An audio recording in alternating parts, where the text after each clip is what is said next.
Kasi ito guys, itong itong range na to, 15.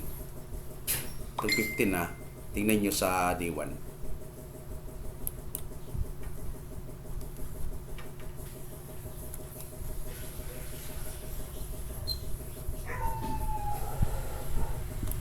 Tingnan nyo sa D1 guy, halos nasa isang candle lang tayo. Yan o. Halos nasa isang candle lang tayo. Ayan o. Itong candle na to, ito. Dito lang siya naglalaro. Yung candle na yan, saka itong candle na to. So, di candle na isa, itong candle na to, yan. So, ito, kinuha lang niya yung 50% itong Thursday candle. Ito kasi Friday ito eh. Itong Thursday candle, kinuha lang niya yung 50% dito. Halos 50% to 60%. Kinuha lang niya. So, nag-post up siya. Kaya lang pagdating ito ni-reject. So, kaya lang dito guys, kung napapansin nyo, itong parang doji na to ay nag-close dito sa candle na to. Kaya possible na sa Monday bababa muna siya. Kaya ito na yung mga roadblock niya na pupuntahan. Ito, saka ito. Lalo na ito. Itong lugar na to. Yung tatlo. Ito, 1, 2, 3. Yan yung mga pupuntahan ng price sa sunod na linggo. So, sunod na linggo. At pansinin nyo guys, ngayon kung mag-react siya dito, possible na magkaroon siya ng sweeping dito. Kasi dito, di natin matatawag na itong league na to, hindi natin matatawag na na intermediate high. Pero sa kabuang structure ng month,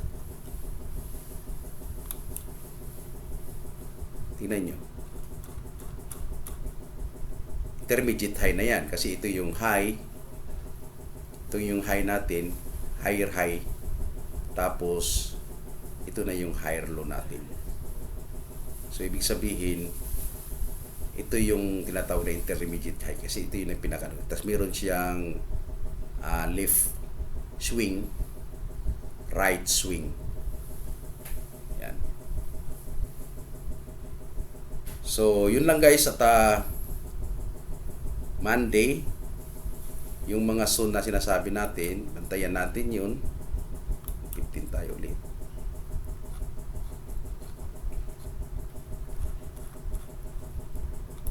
Itong swing na to, itong fair value gap na to, along breaker block. Tapos ito rin, itong support na to.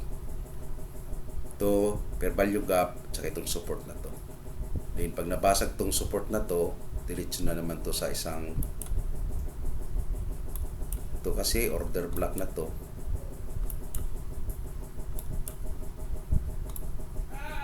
Valid yan. Valid yung order block kapag mayroon siyang fair value gap. Yan.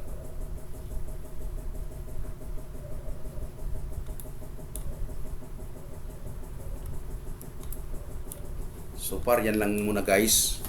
At sa sunod na content natin ay gamitan ng Confluence. Pinipili ko lang yung indicator na ginagamit ko. No. Yan. So please subscribe and like our content. Parang suporta na rin sa atin. Tapos susunod natin yung BTC USD. So better na mag-buy tayo along discounted price. Ito yung discounted price natin along the zone. Itong fair value gap natin. Pwede pa rin natin gamit to kasi isang pa lang to. Isang touch pa lang.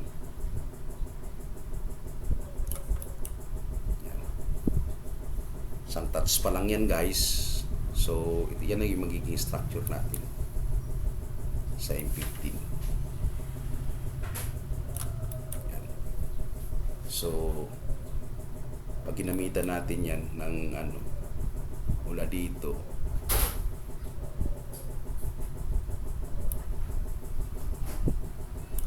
one, two, three, possible na ito yan, 4,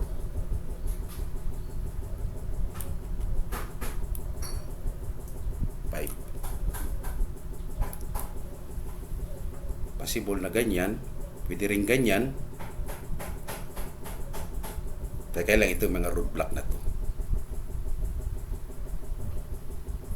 No, or possible din na magkaroon siya ng dito, ganyan, mula dito, ganyan.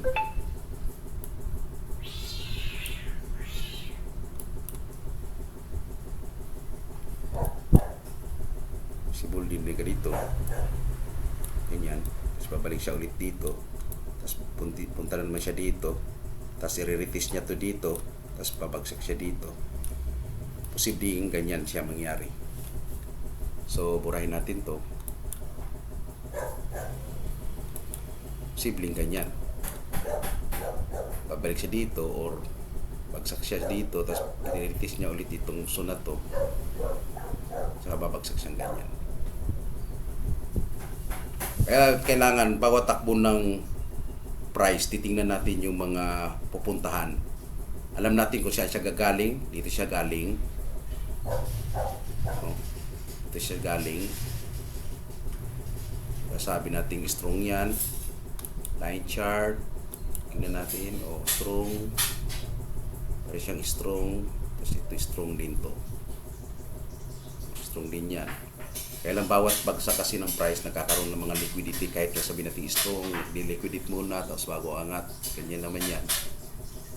Kaya kailangan natin yung mga pointed na yan, ginagamit din kasi ng market yan na kasi may week dito, di ba? Week ito ditong lugar na to.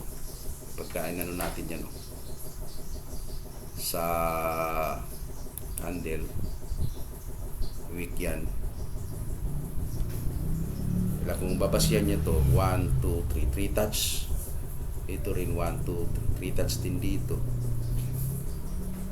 So observe ko sa market kasi pag dumating sa 4 and 5, itong 5 madalas nagkakaroon ng breakout itong 5 na bawat bagsak ng structure. Tulad nito guys, pakita ko lang sa inyo. Tingnan nyo to. Tingnan nyo to guys. Ito structure na to.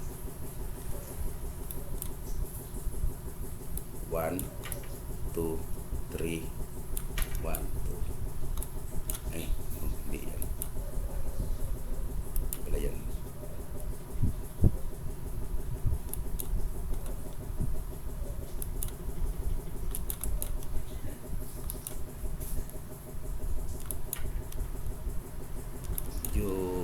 Nangangapa pa ako sa itong toto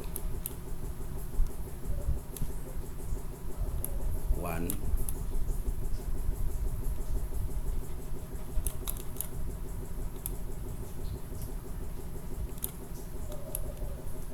4, yung 5 buys.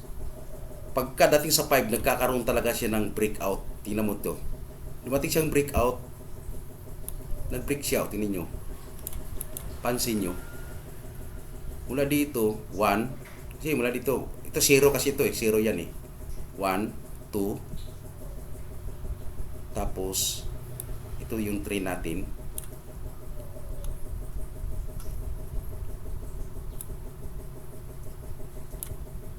ito pala yung 4 natin, tapos ito yung 5. Yung 5 diyan madalas nagkakaroon ng sweeping ito. Nagkakaroon ng sweeping yan. Pagdating sa 5, 0, 1, 2, 3, 4. Yan. 4 yan. Pag 5 talaga nagkakaroon na siya ng Basta yung mga ranging na market na ano siya, downtrend or uptrend, nagkakaroon siya ng nagkakaroon siya ng breakout pagdating sa 5. So yun lang guys, observe the market at sana subscribe kayo, tapos like natin yung mag-comments lang kayo din kung saan anong susunod natin sa ating channel. Mag-comments kayo kung anong i-request nyo na content at pag-aralan natin. So yun lang guys. Good luck sa atin sa Monday.